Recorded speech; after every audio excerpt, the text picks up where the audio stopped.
Ling lalaking taga-barangay Dilausan sa kabundukan ng Lanao.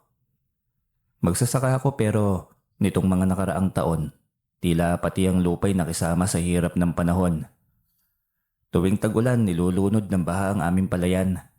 Tuwing tag-init naman ibasag ang lupa. Biyak-biyak at parang sinadyang ayaw magpatubo ng kahit na anong binhi. 5 taon na akong kasal kay Lorna at may 5 kaming anak, sina Ricky, Nina, Biboy, Lito at ang bunso namin na si Nena.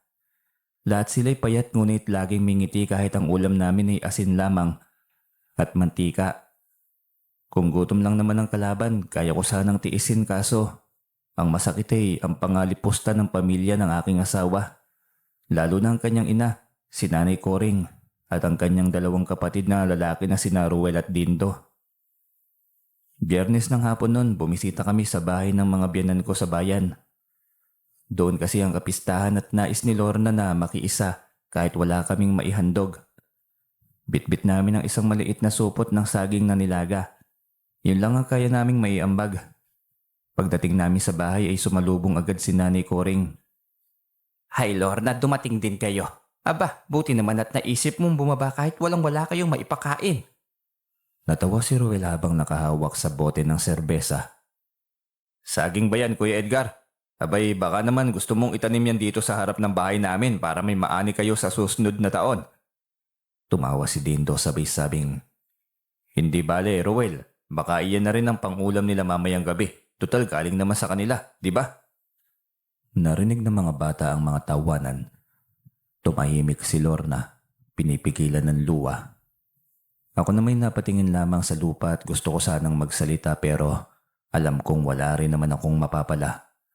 At bawat salitang isusumbat ko'y mas lalo lamang magpapasama sa tingin nila sa akin.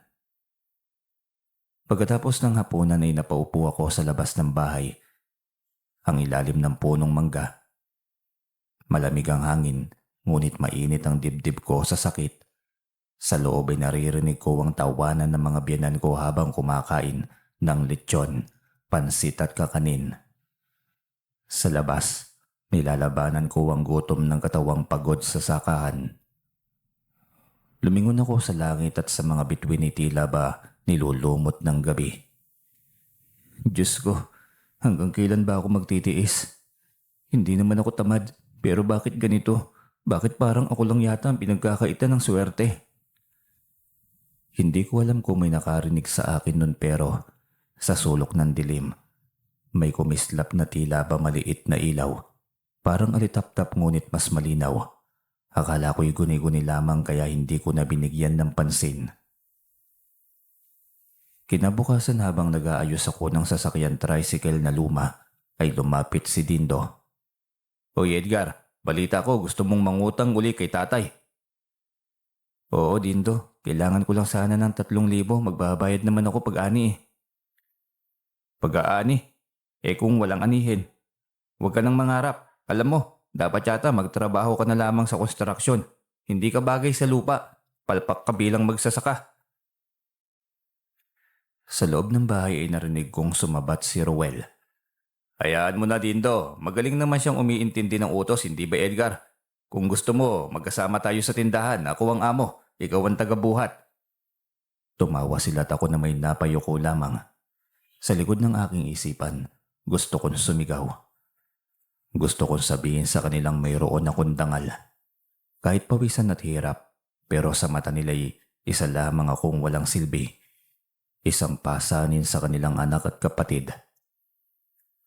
Pag-uwi namin sa bahay sa Bukirin, hindi makapagpigil si Lorna. Sa unang pagkakataon ay nagsalita siya ng may luha at galit. "Edgar, hanggang kailan tayo magtitiis? Kahit ako tinuturing nilang parang wala lang. Kung hindi dahil sa mga anak natin, baka matagal na akong sumuko." "Alam ko Lorna pero baka may araw din na magbabago ang lahat. Kailangan lang nating magtiwala." Ngunit kahit anong tiwala'y tila nauubos na rin. Sa bawat gabi ng gutom at pangungutya, unti-unting natatanggal ang pag-asang minsan ay buo sa aming puso. Isang gabing bumuhos ang malakas na ulan. Tagos hanggang sa loob ng aming bahay na pawid. Ang mga batay nagsisiksikan sa isang banig. Nanginginig sa lamig, ako at si Lorne nagkukumot ng sako. Habang kumakalansing ang bubong sa ulan, may narinig akong kakaibang tunog sa labas, parang mga maliliit na yabag sa lupa. Tinignan ko sa butas ng dingding, ngunit wala akong nakita kundi mga patak ng ulan. Ngunit biglang may liwanag na sumilip mula sa ilalim ng puno ng saging sa tabi ng bahay. Hindi ito kidlat at parang may maliit na ilaw na nagsasayaw sa lupa. Lumabas ako, nagtaka. Doon ko nakita ang isang maliit na nilalang, kasing taas lamang ng aking tuhod. Nakasuot ng berdeng Amerikana, may puting balbas at sombrerong matulis. Nakatitig siya sa akin hawak ang isang munting baston. Magandang gabi, Edgar. Ako si Abdul, isang duwende ng kabundukan. Narinig ko ang iyong hinaing at ako'y narito upang tulungan ka.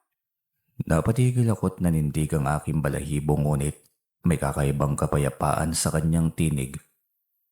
Paano mo ako matutulungan? Bukas ng umaga, sundan mo ang landas ng mga litap-tap sa may bukid. Doon ka magsimula ng bago mong pag-asa. Bago pa ako makatugon, naglaho si Abdul sa isang sandali lang.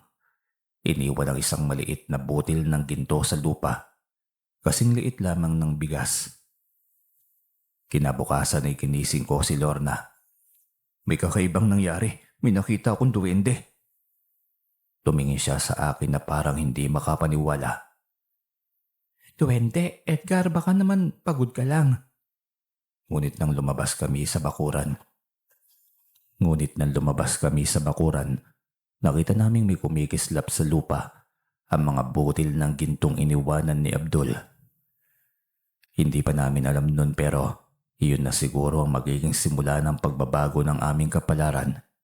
Isang kababalaghang magpapatunay na sa gitna ng kahirapan, may mga nilalang na handang tumulong basta't marunong kang umasa. Edgar, yun ba yung sinasabi mong nakita mo kagabi? Oo, iniwan ng duwending nagpakilala bilang Abdul pero hindi ko alam kung paano ito gagamitin eh. Inilagay ko ang mga butil ng ginto sa loob ng maliit na garapon, binalot sa tela. Itinago sa ilalim ng lumang aparador. Huwag muna nating ipaalam kahit na kanino.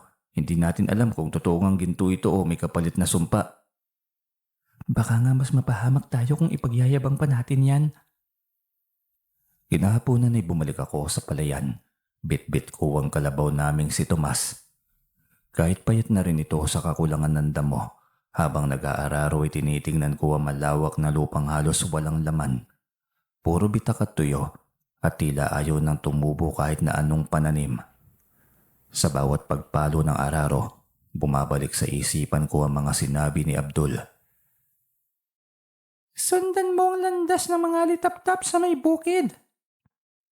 Sinubukan kong tignan ng paligid pero tanghaling tapat noon, walang alitap-tap.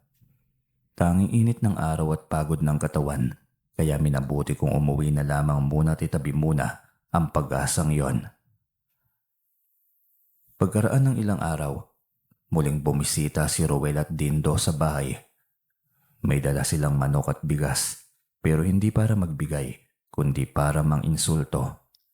Hoy Edgar, narinig naming hindi ka pa nakakaani. Ano, kailan mo balak tigilan yung pagsasaka na walang patutunguhan? Ay bigas para sa inyo. Huwag mong sabihin sa nanay na pinababayaan namin kayo. Pero baka gusto mo bayaran mo kami ng utang mo sa halip. Hindi ko sila tinugon. Pinilit kong umiti pero sa loob ko'y nagngangalit ng galit at hiya. Salamat pero sana hindi na kayo nagabala pa. Tumawa sila at umalis. Nang makaalis sila'y nakaupo lamang ako sa labas hawak ang aking ulo. Naramdaman kong lumapit si Lorna. Hayaan mo na sila, Edgar. Hindi mo kailangang patunayan ang sarili mo sa kanila. Pero paano kung hindi mararamdaman ng kirot? Ang bawat salita nila'y parang tinik na tumatama sa sugat na hindi pa naghihilom. Pagdating ng gabi, muli kong inilabas ang garapon ng ginto. Binilang ko yon. May 15 butil at kasing laki ng bigas bawat isa. Tiningnan ko sa ilaw ng lampara. Naglalaro ang liwanag sa loob ng bote na para bang may buhay. Kung totoo nga tong ginto, bakit parang kinakabahan akong gamitin to? Sinubukan ko magpunta kinabukasan sa bayan, dala ang isa sa mga butil. Nagpunta ako sa tindahan ni Mang Ernesto na kilalang bumibili ng mga alahas at lumang barya. Mang Ernesto, tingnan niyo nga po ito, ginto po kaya ito? Sinuri niya ito, ginamitan ng maliit na lente. Tapos ay ngumiti siya ngunit kakaibang ngiti, hindi pagkabighani kundi pagdududa. Ay mukhang ginto nga Edgar, pero saan mo naman kaya ito nakuha? Ninakaw mo ba? Hindi Mang Ernesto, hindi ako magnanakaw. Pasensya na anak, pero sa panahon ngayon bihira na ang ginto. Kung ako sa iyo, itago mo na muna yan. Maraming matang mapanuri dito sa bayan. Umuwi akong luhaan, dala pa rin ng botel ng ginto. Hindi ko alam kung ituturing ko ba itong biyaya o pasanin. Lumipas ang mga araw, naubos ang bigas, naubos ang asin, at maging ang pag-asa ko'y halos maubos na rin. Isang gabi ay narinig ko si Lorna na umiiyak habang nilulutong muli ang kanin na nilagay sa tubig, para lamang dumami sa tingin ng mga bata. Edgar, baka naman pwede mong ibenta kahit isa sa mga ginto para naman lang may pambili tayo ng bigas. Oo, pero kanino? Lahat sila may duda. Kapag nalaman ng mga kapatid at nanay mo, mas lalo tayong pagtatawanan. Tumahimik kaming pareho sa sulok ng bahay. Tulog ang mga bata, payat at pagod na sa gutom. Sa gitna ng dilim ay naramdaman kong uminit ang dibdib ko sa awa at takot. Kinagabihan habang nakatulog na ang lahat, narinig kong may kumakaluskos sa labas. Lumabas ako at nakita kong muling kumikislap ang mga alitap-tap sa paligid ng puno ng saging. Doon ay muling lumitaw si Abdul. Bakit hindi mo ginamit ang mga binigay ko? Natakot ako, Abdul. Hindi ko alam kung totoo ito. Hindi ko alam kung paano o kanino ipapapalit. Ang ito hindi para basta sa kayamanan. Ito'y pagsubok ng puso. Kapag ginamit mo sa kasakiman, maglalaho ito. Pero kung gagamitin mo para sa kabutihan, magbabalik ito ng higit pa. Pero paano ko malalaman kung tama ng panahon? Makinig ka sa iyong budhi. Ang puso ng taong marangal ay siyang tunay na sukatan ng kayamanan. At sa isang kisapay naglaho siyang muli. Iniwan ang mga alitap-tap na nagsasayawan sa hangin hanggang sa tuluyang naglaho rin. Kinabukasan nang dumating si Ruel, may kasamang ibang mga kaanak, may dala silang manok, baboy at alak. Kapistahan raw sa bayan. Nang makita nila ang aming bahay na payak at marupok ay nagtawanan pa rin sila. Kita mo to, Dindo, parang barong-barong na mga duwende. Oo nga. Ruel, baka nga kasama ni Edgar mga duwende sa bukid kaya hindi umaasenso eh. Nang marinig ko yun ay parang tumigil ang aking mundo. Hindi nila alam kung gaano kalapit sa katotohanan. Gusto kong sabihin na may duwende pero pinili kong manahimik lamang. Ang lihim na yun ay para sa amin lamang ni Lorna at sa Diyos. Sa gabing yun habang tahimik na kumakain ng kaning bahaw ang aking pamilya, tinitigan ko ang aking mga anak. Alam kong darating ang araw na hindi na namin kailangang magtago kapag natutunan ko na kung paanong gamitin ang biyayang iniwan ni Abdul at sa labas ng bahay sa ilalim ng buwan. Muling kumislap ang mga alitap-tap, parang paalala ng pag-asa na hindi kailanman tuluyang namamatay kahit sa pinakamadilim na gabi. Lumipas ang 3 linggo mula nang magpakita si Abdul. Sa panahong yon, hindi ko pa rin ginagamit ang ginto. Inilihim ko pa rin ito kahit sa mga kapitbahay, kahit sa simbahan, kahit sa sariling kamag-anak. Ang bawat gabi ay puno ng pag-aalinlangan. Kaya ba akong pagkatiwalaan ng ganitong biyaya? Isang umaga itong mating si Mang Ernesto sa aming bahay, sakay ng kanyang motor. May dalang maliit na timbangan at mga gamit. Edgar, tungkol doon sa ginto na pinakita mo noon, may kaibigan akong taga-Iligan. Bumibili siya ng ginto nang hindi nagtatanong ng pinagmulan. Kung gusto mo, isama mo ako bukas. Tumingin ako kay Lorna. Kita sa mukha niya ang kaba. Pero sabay tango rin siya. Kung totoo ngang ginto yan, baka ito ng pagkakataon natin. Kinabukasan ay maagang-maaga kaming bumiyahe. Binalot ko ang mga botil ng ginto sa tela. Inilagay sa maliit na kahon ng posporo. Habang tinatahak namin ang daan patungong Iligan, hindi mapakali ang aking dibdib.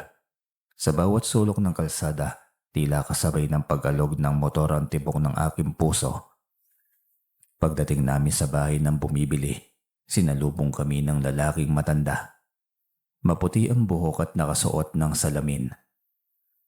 Ako si Don Felix. Si Ernesto ang nagkwento sa akin tungkol sa iyo. Ipakita mo nga sa akin yung sinasabi mong ginto. Inilapag ko ang maliit na botil sa mesa. Tinignan niya ito sa lente at pagkatapos ay ngumiti. Ito ay purong ginto. 24 na karat. Saan mo ito nakuha? Hindi ako tumugon. Alam kong hindi ako paniniwalaan kung sasabihin kong binigay ito ng duwende. Isang pamana po. Bibilhin ko ito sa halagang 20,000 bawat isa. Halos manghina ako sa narinig. 15 piraso ang aking hawak. Kung ibebenta ko lahat, 300,000 ang halaga. Pero naalala ko ang babala muli ni Abdul. Gamitin lamang para sa kabutihan. Kaya't 3 piraso lamang ang aking ipinagbili. 60,000. Tama lamang para makabili ng bigas, maayos na bahay at makabayad ng kaunting utang. Pag-uwi ko'y halos hindi makapaniwala si Lorna. Niyakap niya ako ng mahigpit at umiiyak. Sa wakas, Edgar, may pag-asa tayo. Lumipas ang mga linggo. Unti-unting bumuti ang aming buhay. Nabili ko ng bagong bubungang bahay. Nakapag-enroll si Ricky at Nina sa paaralan. At kahit simpleng kariton ay nagkaroon ako para magbenta ng gulay sa palengke. Ngunit sa gitna ng pagbangon namin, dumating naman ang isang balitang parang bagyo. Edgar, ang mga kapatid ko, sina Ruel at Dindo, nahuli ng mga pulis sa bayan. Bakit naman? Ano bang ginawa nila? Nagsuntukan daw sa loob ng tindahan ng mayamang pamilyang Del Rosario. Nabugbog nila ang anak ng may-ari, si Miguel Del Rosario. Ngayon, gusto silang kasuhan ng physical injuries. Tahimik ako. Ang 2 lalaking ilang ulit akong pinapahiya. Ngayon ay nasa piitan. Hindi ko alam kung dapat ba akong matuwa o maawa. Kinabukasan ay pinilit akong puntahan ni Lorna ang bayan. Sa loob ng presinto, naamoy ko ang halimbuyak ng pawis at kalawang. Nakita ko sina Ruel at Dindo na nakaupo sa sulok at sugatan. Marumi din sila. Edgar, kailangan doon ng 5,000 piso bilang piyansa para makalabas sila. Tumingin sa akin si Ruel. May halong hiya at yabang sa pagmumuka. Edgar, kung talagang mabuting bayaw ka, ipakita mong may silbi ka naman. Wala kaming ibang malapitan eh.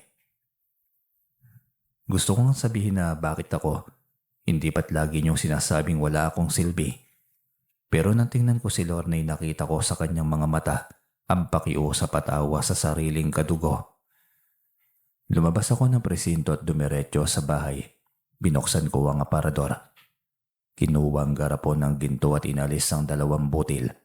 Isinangla ko yun kay Don Felix kinabukasan. At sa loob ng 1 oras ay nakuha ko ang halagang kailangan. Pagbalik ko sa presinto ay ako mismo ang nagbayad ng piyansa. At ilang sandali ay nakalabas sina Ruel at Dindo. Paglabas nila, inaasahan ko kahit na simpleng salamat ay maririnig ko man lamang pero iba ang nangyari.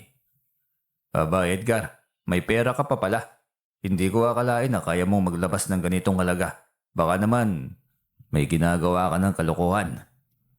Sumabat si Ruel at nakangisi. Oo nga, baka naman kaya ka nagkaperay dahil sa may tinatago kang itim na negosyo. Hindi ka naman ganyan dati ah. Napahinto ako at pinagmasdan ko sila. Ang 2 lalaking kahit nasa gitna ng kahihiyan ay hindi marunong magpasalamat. Sa loob ko'y naglalaban ng galit at awa. Ginawa ko lang naman ng tama. Hindi ko kailangan ng pasasalamat pero sana matuto kayong magbago. Tinalikuran ko sila at umalis. Hindi na ako lumingon kahit narinig kong nagtatawanan pa sila habang paalis ako. Sa bahay, naghintay si Lorna. Kumusta? Nakalabas na ba sila? Oo, pero hindi nagbago. Wala pa rin silang galang. Tahimik siyang hinawakan ng aking kamay. Hindi mo ginawa yun para sa kanila, Edgar. Ginawa mo yun dahil mabuti kang tao. Napatingin ako sa labas ng bintana. Nandoon ang punong saging at sa ilalim nito'y kumikislap na naman ang mga alitap-tap. Para bang may mga matang nakamasid. Mga matang alam ang laman ng aking puso. Lumabas ako at sa gitna ng liwanag ng buwan, naroon na naman si Abdul. Nakatayo sa ibabaw ng isang bato. Magandang gabi, Edgar. Ginamit mo ang ginto sa kabutihan. Ang kabutihang iyon ay mas malaki kaysa sa kayamanan. Pero bakit ganun, Abdul? Tinulungan ko sila pero nilait pa rin nila ako. Parang walang saysay ang lahat. Ang tunay na yaman, Edgar, ay hindi kailanman nasusukat ng pasasalamat ng iba. Ang kabutihang gawa mo ay binibilang ng langit, hindi ng mga taong bulag sa puso. Pagkasabi niya niyon ay naglaho siya. Iniwan akong tahimik sa dilim. Ngunit sa kaloob-looban ko'y may kapayapaang hindi ko maipaliwanag. Kinabukasan ay nagsimula akong muling magbungkal ng lupa at sa pagkakataong nakita kong tumubo ang mga binhing dati ay ayaw sumibol. Parang muling nabubuhay ang lupa. Marahil dahil sa ginto, marahil dahil sa awa ng langit. Habang nakatingin ako sa mga unang usbong, naramdaman kong may bagong lakas sa akin dibdib. Alam kong darating ang araw na magbabago rin ang puso ng mga taong ngayon ay nanlilimbak. At kahit hindi na nila ako pasalamatan, sapat na sa akin na alam kong ginawa ko ang tama. Sapagkat minsan ang kabutihan ay hindi kailangan makita ng mundo, basta't nakikita ito ng Diyos at sa mga nilalang na gaya ni Abdul, ang duwending naging saksi sa aking kababaang loob. Pagkalipas ng ilang buwang matapos ang gulo, unti-unting bumuti ang takbo ng aming buhay. Sa unang pagkakataon ay may ani ang palayan, malusog ang mga pananim, at kahit ang mga saging sa likod ng bahay ay tila masisigla. Tuwing umagay nagigising ako sa tunog ng mga manok at sa halakhak ng aking mga anak. Si Lorna ay mas masigla at ang aming bahay na dati tadtad ng butas ay ngayon matibay na. May bubong na yero at sahig na tabla. Ang mga kapitbahay ay nagsimulang magtanong. Edgar, ano bang sikreto mo? Bakit parang biglang gumanda yung mga ani mo? Baka sinuwerte lang ho, Kadoro. Baka awa ng langit. Hindi ko kailanman binanggit ang tungkol kay Abdul o sa mga gintong duwende. Ang lihim na yun ay nananatiling nakatago sa ilalim ng aparador. Isang paalala na ang kabutihan ay hindi kailangan ipagyabang. Ngunit gaya ng lahat ng biyaya, may kasunod na pagsubok.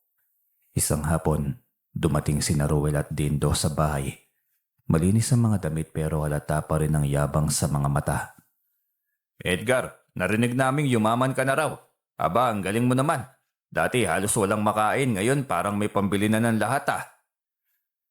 Hindi naman, kaunting biyaya lang, Ruel. Natuto lang akong magtiyaga. Sumabat naman si Dindo at may ngiting nakakaloko. O baka naman may tinatago kang sikreto. Alam mo, maraming nagsasabi na may duwending tumutulong sa'yo. Hindi kaya totoo yon? Nanlamig ako sa narinig. Hindi ko alam kung chismis lang yon o may nakakita kay Abdul. Ano bang pinagsasasabi nyo? Lahat ng meron kami galing sa hirap at pagdarasal. Ngunit tila hindi sila kumbinsido. Tinignan nila ang paligid at ang mga bagong bubong, ang mga alagang manok, ang mga sako ng palay. Aba, kung totoo man niyang duwende-duwende, baka pwede mo naman kaming ipakilala para naman pare-pareho tayong umasenso. Pinilit kong ngumiti ngunit sa loob ko'y may takot. Alam kong hindi nila dapat malaman ang aking lihim. Pagkaraan ng ilang linggo, may dumating na panauhin sa aming baryo. Si Miguel del Rosario, ang anak ng mayamang pamilyang misay nakasagutan ni Ruel at Dindo. Sa halip na magalit ay kakaibang balita. Si Miguel daw ay naghahanap ng magsasakang tutulungan sa proyekto ng Del Rosario Farm. Magbibigay ng puhunan at binhi sa mga mapipiling magsasaka, sabi ng kapitan. Natuwakot baka ito ng pagkakataon para mas mapalago ang sakahan. Pero kinabukasan ninalaman kong sina Ruel at Dindo ang unang tinanggap sa proyekto. Kami na raw ang kinatawan ng pamilya. Kami ang may karanasan sa lupa. Si Edgar baka hindi pumasa. Alam mo naman, kulang yan sa ambisyon. Pagmamalaking sabi ni Ruel. Pinag-iinggitan nila ako at lahat ng kabutihang ginawa ko noon ay tila ba nabura lamang sa kanilang pagmamataas. Ilan linggo pa. Dumating si Miguel del Rosario sa aming bahay. May kasamang guwardya at sasakyang itim. Lumabas ako't medyo kinakabahan. Ikaw ba si Edgar Villamor? Narinig kong may kakaibang ani ka nitong nakaraang buwan. Interesado ako makita ang lupain mo. Ipinakita ko naman sa kanya ang bukirin at namangha siya. Ang ganda ng tubo ng palay mo, parang ginamitan ng patabang hindi natin nakikita. Kung papayag ka, nais kong isama ka sa proyekto ng aking pamilya. Magbibigay kami ng puhunan at bahagi ka sa ani. Halos mapaluha ako sa tuwa. Ngunit bago pa ako makasagot ay lumapit si Ruel. Biglang sumingit. Sir Miguel, huwag kayong maniwala dyan. May daya yang si Edgar. Marami pong sabi-sabi na may duwending nagbibigay sa kanya ng ginto. Hindi po siya marangal. Ruel, ano bang pinagsasasabi mo? Huwag ka nang magkunwari pa bayaw. Nakita ko may garapon ka sa ilalim ng aparador nyo. Akala mo ba hindi ko napansin noong huli akong pumunta rito? Baka nga may tinatago kang kababalaghan. Dapat ipasuri natin yung ginto kay Don Miguel para naman malaman kung saan ang galing. Umalis si Miguel, halatang naguluhan. Samantalang ang magkapatid ay hindi pa rin tumigil. Kinabukasan ay bumalik sila sa bahay. May kasamang dalawang lalaking may baril. Mga tauhan daw ng Del Rosario. Edgar, sabi ni Sir Miguel gusto niyang makakita ng ginto mo. Kung wala kang tinatago, ipakita mo. Wala akong kasalanan at wala ring ginto rito. Hindi ko alam kung ano ang gagawin. Si Lornay umiiyak na sa loob yakap ang mga bata. Ngunit sa labas ng bahay, biglang lumitaw ang isang liwanag. Mga alitap-tap na nagsasayawan sa hangin. Paikot-ikot sa mga puno ng saging. Lahat sila'y napatingala at mula sa gitna ng liwanag ay sumulpot ang maliit na figura ni Abdul. Nakasuot ng berde at may hawak na baston. Kayong mga sakim, hindi lahat ng ginto'y para sa kasakiman. Ang tunay na yaman ay nasa pusong marunong magpasalamat. Nang makita siya ng mga bayaw ko'y napataras sila sa takot. Ngunit imbis na magbago, sumigaw si Ruel. Ikaw pala ang dahilan. Duwende ka. Bibihagin din kita para yumaman din kami. Tumakbo sila papalapit. Pero bago pa sila makalapit ay lumakas ang hangin at nagdilim ang paligid.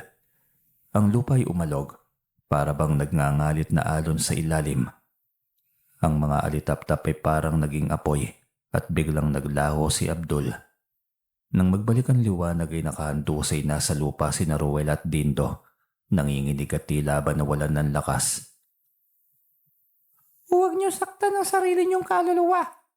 Inggit ang pinakamatinding sumpa. Lumipas ang magdamag at kinabukasan ay dumating si Miguel del Rosario. Edgar, pasensya ka na sa kaguluhan kagabi. Nalaman kong may kasalanan pa pala sa amin ang mga bayaw mo. Ginamit nila ang pangalan ko para mangutang sa bayan. Pero ikaw wala kang kinalaman. Kung gusto mo, tuloy ang alok ko. Magtulungan tayo. Sa unang pagkakataon naramdam kong may tumugon sa aming mga dasal. Tinanggap ko ang alok. Samantala sina Ruel at Dindo'y umalis sa baryo. Dala ang hiya at galit, ngunit bago sila tuluyang mawala. Nagbabala si Ruel. Hindi pa rito natatapos, Edgar. Babawi kami. Sana nga, Ruel, pero sana sa susunod, hindi na kayamanan ang hinahanap nyo, kundi kapayapaan na. At nang sila'y lumayo, nakita kong sa lupa ng aking sakahan ay muling kumislap ang mga alitap-tap. Tanda ng basbas ni Abdul, ang duwending nagbukas ng daan sa aming bagong pag-asa. Matapos ngang umalis ni Rowel at Dindo, bumalik sa katahimikan ng aming baryo. Tahimik na muli ang mga gabi at ang mga alitap-tap sa likod ng bahay ay parang nagsasayaw ng pasasalamat. Ngunit sa loob ko'y may kakaibang kaba. Sa bawat ihip ng hangin ay parang may bulong na humahaplos sa aking tainga. Mga salitang hindi ko maunawaan, malamig at mabigat. Isang gabi, habang natutulog ang aking mga anak, may kumalabog sa labas. Bumangon ako, kinuha ang aking lampara at dahan-dahang lumabas ng bahay. Sa harap ng aming bakuran, nakita ko ang isang lalaking nakasuot ng itim. May hawak siyang baston na may ulo ng ahas. Sa likod niya, naroon si Rowel at Dindo, mga matay puno ng galit. Ikaw pala si Edgar. Ako si Mang Elias, albularyo sa kabilang baryo. Pero huwag kang magkamali. Hindi lang ako manggagamot. Ako ang kinatatakutan ng mga diwata sa bundok. Anong kailangan niyo sa akin? Hindi mo na kami maloloko. Alam naming may ginto ka at may duwending nagbibigay sa iyo ng swerte. Ibigay mo yun sa amin ngayon. Ngumisi si Rowel matapos sabihin yon. Hinawakan ni Mang Elias ang kanyang baston at itinuro sa akin. Biglang lumakas ang hangin at nagdiliman langit. Ang mga puno'y tila yumuko sa takot at sa lupa'y umusbong ang mga aninong gumagalaw, parang mga itim na usok na may hugis ng tao. Mga elemento sa paligid, dakpin niyo siya! Napatras ako't mula sa likod ko'y may liwanag na sumabog. Isang tinig na malamig ngunit marangal ang narinig. Tumigil ka, Elias! Matagal na kitang binabantayan! Sa gitna ng liwanag ay lumitaw si Abdul, ang maliit na duwende suot ng kanyang gintong kasuotan. Kumikislap sa gitna ng dilim. Ngunit hindi lang siyang dumating. Mula sa itaas ng mga ulap ay bumaba rin ang isang figurang may pakpak na yari sa liwanag. Isang babae. Mahaba ang buhok na tila sinlamig ng hangin sa bundok. Isa akong diwatang tagapangalaga ng mga ginto ng lupa at ng lahat ng nilalang na may pusong dalisay. Si Abdul ay aking alaga at si Edgar ay aking pinili. Ang mga salita niya'y umaalingaw-ngaw sa paligid at ang mga anino ni Mang Elias ay nagsimulang umurong, parang natutunaw sa liwanag. Subalit hindi pa rin sumusuko si Mang Elias. Itinaas niya ang kanyang baston at mula rito'y lumabas sa mga itim na ibon, mga uwak na may apoy sa mga mata. Hindi mo ako matatakot, diwata. Ako'y pinuno ng mga kadiliman. Ang mga diwatang katulad mo'y nilulunok ng lupa. Lumipad ang mga uwak papunta sa diwata, ngunit kumindat lamang siya't itinaas ang kanyang kamay. Mula sa kanyang palad ay lumabas sa mga alitap-tap, libo-libo na parang maliliit na bituin. Sa bawat salpukan ng uwak at alitap-tap ay may sumasabog na liwanag at ang dilim ay nagiging abo. Samantala si Rowel ay sumigaw. Tumakbo patungo sa akin habang hawak ang gulok. Ikaw ang may kasalanan ng lahat ng ito. Subalit bago siya makalapit sa akin, sumulpot si Abdul sa kanyang harapan. Hindi mo dapat nilalapastangan ng kabutihan. At hinampas niya ang lupa gamit ang kanyang baston. Biglang umangat ang lupa sa ilalim ni Rowel, parang may humatak sa kanya pa ibaba. Siya'y sumigaw at kumapit sa hangin. Tulungan mo ako, Dindo! Ngunit si Dindo ay nanginginig at nakalukod sa gilid. Umiiyak lamang. Tama na, Rowel. Tama na. Niyakap ko si Dindo at hinila palayo. Hindi pa huli para magbago, Dindo. Subalit si Rowel ay patuloy na lumulubog at ang huling narinig ko sa kanya ay ang kanyang sigaw, hindi ng galit kundi ng pagsisisi. Ang lupa'y muling nagsara, ang kaparusahan ni Mang Elias. Galit na galit si Mang Elias. Inihagis niya ang kanyang baston sa lupa at sumigaw ng orasyon. Mula sa lupa'y lumabas ang isang malaking ahas, kulay abo at may 3 ulo. Kainin niyo sila! Subalit bago pa ito makalapit, umakbang ang diwata sa harapan ko. Ang kanyang mga mata ay kumislap at ang hangin ay nagliwanag. Ikaw, Elias, ginamit mo ang mga dasal para sa kasakiman. Ngayon ang lupa mismo ang huhusga sa iyo. At bago pa siya makasagot ay bumuka ang lupa sa ilalim ni Mang Elias at mula roon ay lumabas sa mga ugat ng mga puno, mahabang parang ahas na pumulupot sa kanya. Hindi! Hindi! Ako ang pinili ng kadiliman! At ako ang liwanag na nagtatapos ng dilim. Sumiglab ang apoy ng ginton liwanag at sa isang iglap ay nawala si Mang Elias. Iniwan lamang ang kanyang baston na natunaw at naging abo. Tahimik na ang lahat. Ang hangin ay malamig ngunit magaan. Ang diwata ay lumapit sa akin at ngumiti. Edgar, anak ng lupa, hindi ka yumaman sa ginto kundi sa kabutihan ng iyong puso. Tandaan mo, ang totoong kayamanan ay hindi nahahawakan, kundi ipinagpapasalamat. Lumapit naman si Abdul at ngumiti. Tapos na ang sumpa, kaibigan. Mula ngayon, ang iyong pamilya ay magiging gabay ng mga tao sa baryo. Wala nang mga halipusta sa inyo. Tumingala ako at nakita kong unti-unting nawawala sa liwanag ang diwata at si Abdul, para mga alitap-tap na umuuwi sa langit. Makaraan ng ilang buwan, naging maunlad ang aming buhay. Hindi dahil sa ginto kundi dahil sa tiwala ng mga tao. Ako ngayon na namumuno sa samahan ng mga magsasaka sa aming bayan. Si Dindoy na natili sa amin, tumutulong sa sakahan. Tahimik siya, mapagpakumbaba, at araw-araw ay dumadalangin sa puntod ng kanyang kapatid na si Ruel. Tuwing dapit hapon ay lumalabas ako sa bukid at sa malayo'y nakikita ko ang mga alitap-tap na naglalaro sa hangin. Sa bawat liwanag nila, naririnig ko ang mahinang tinig ni Abdul. Huwag mong kalimutan, Edgar. Ang gintong puso ay mas mahalaga kaysa sa gintong bato. At sa gabing yun ay unti-unting sumisikat ang buwan sa likod ng bundok ng Lanao. Alam kong ang aming kwento ay hindi tungkol sa yaman, kundi sa paghilom, kabutihan at liwanag na hindi